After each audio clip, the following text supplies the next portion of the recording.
Skull, my friends! Oh my goodness, it's been a while. Honestly, I said that in my last video and said I would be coming out with more shit, but unfortunately life caught up to me and I had to take care of a bunch of stuff. I really want to get back in the saddle, and I took some time writing out a script and going through a game that I'm really enjoying.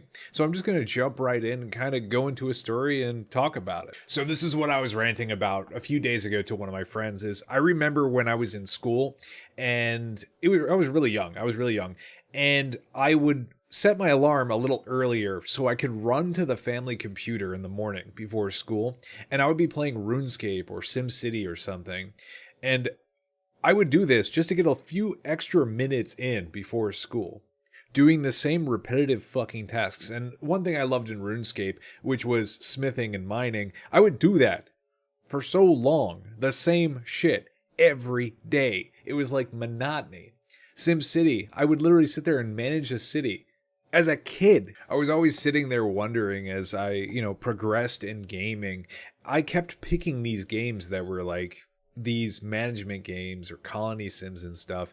And these are all lopped into simulator games. I know I mentioned RuneScape in the beginning, but it's just an example of these monotonous task games that you'd play that would make you do things that you're supposed to be doing in real life, like managing a fucking town, managing, I don't know, a fucking small colony of people. I remember Dwarf Fortress was a big thing that I always loved, and I spent hours in Dwarf Fortress, basically babysitting a whole bunch of drunken dwarves. And these games brought me so much joy. It's kind of crazy how you can look at things like Halo, and I played hours of Halo, and that brought me, excitement and fun. And then you look at a completely different genre of game, fucking SimCity, and that still brought me the same amount of joy that Halo and Call of Duty did when I was young. As an adult, I'm looking back as a kid, and I'm really wondering about why this was so fun to me. And fast forward as an adult, I'm still playing the same games. Simulator games are always so exciting. What was so appealing about these things? What was so fun, right? Was it the allocation of resources where you could just cut down a whole bunch of trees, get wood, mine stuff, and then build up a successful city? Or was it the management of economics and politics that really drove me in? But the thing is, I was a kid. I didn't really understand half of those concepts. I didn't understand about clean energy or any of that other bullshit. I just saw a city and continued to build it. Even Tropico, one of my favorite games. I remember playing Tropico 1. My dad bought me the box of it because I loved SimCity so much. My dad bought me the box from CompUSA and awarded it to me for my good grades in school. And I loved that game. You basically made a fucking communist island where you profited off of cigars, rum, and tourism. It was great. But what was so fun about it? I didn't understand any of the concepts I was reading in Tropico either. I was young, but it's funny now. As an adult, I'm jumping into these games again. I absolutely love it, and I'm curious about the psychology behind it because simulator games definitely take you to a place where they put you in the shoes of someone important who's managing something. You call the shots. You're the grown-ass adult. And once again, we're coming back into adulthood here. I'm 31, about to be 32, and I'm still calling the fucking shots with simulator games. And quite recently, within the past 2 years, it's funny how many different ones there are out there. You have like Lawnmower Simulator, Junkyard Simulator, even Bum Simulator. And I can keep going down the list on Steam and really hammer in that these games are just like flooding out as time progresses. Simulators in general are gaining popularity among gamers, and the simulation tag on Steam has been slowly and steadily pacing towards top 5 of genres over the past 2 years. Today, though, after that long-ass rant, I really just want to focus on Gas Station Simulator. Holy shit, Gas Station Simulator. You would think, right?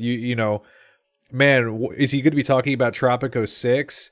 Nope. Gas Station Simulator. And I never knew as a kid I would grow up from these repetitive, mind-numbing work-ass tasks and games and then just drop right back into that fucking rut as an adult. I love them. I love simulation games.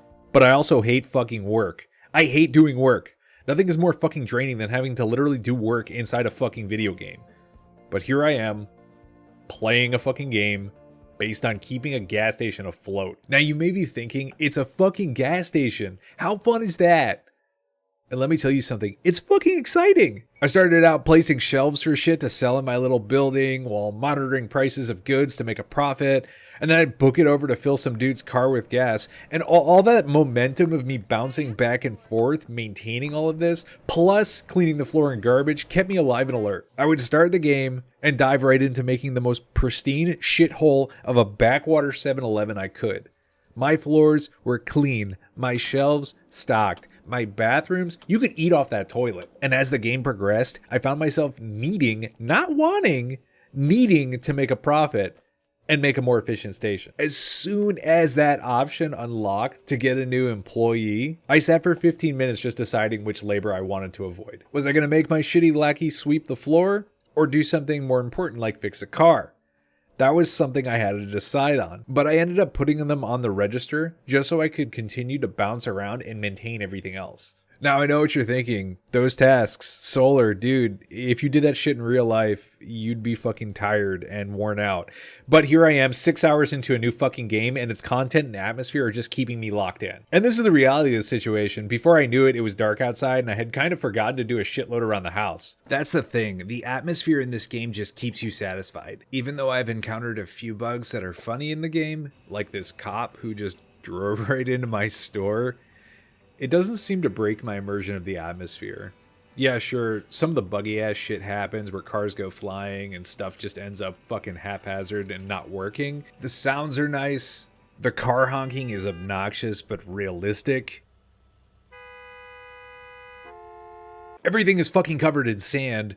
And most NPCs are simple-minded meatbags who don't muck down the game with annoying fucking conversation. They just leave you to your business. The developers took some time to iron out the game that bases its entirety of entertainment off of repetitive work tasks, without making them seem stressful or even remotely close to real work. They want adults to see their game. They want their adults to come from a fucking 9 to 5 and play their game. And it's fun, it's exciting, it's enjoyable. And some simulation games I've found are just too stressful to manage, and I ended up either just giving up or returning it after an hour of playtime. But Gas Station Simulator is actually fucking fun.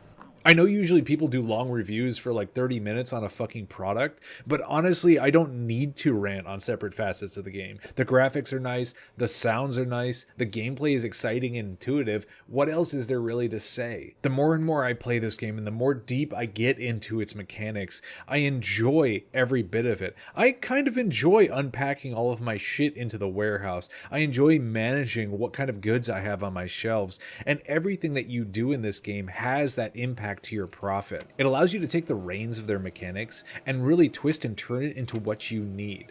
If you're going to need money for a new upgrade or you want to buy some expensive stuff that you're kind of out, you'll be able to do that if you can maintain your profit and know what you're doing with your fucking shop. And last but not least, that's the greatest thing about this game is it gives you a lot of autonomy. It allows you to decorate, paint, as well as manage just every facet of your business. And before long, you're going to have a wonderfully well-oiled machine of a gas station as you continue to progress through their game. And I love it. Anyways, guys, thanks for sitting through my rant. I appreciate you all being here. Remember to like and subscribe, and I'll see you next time. Stay frosty.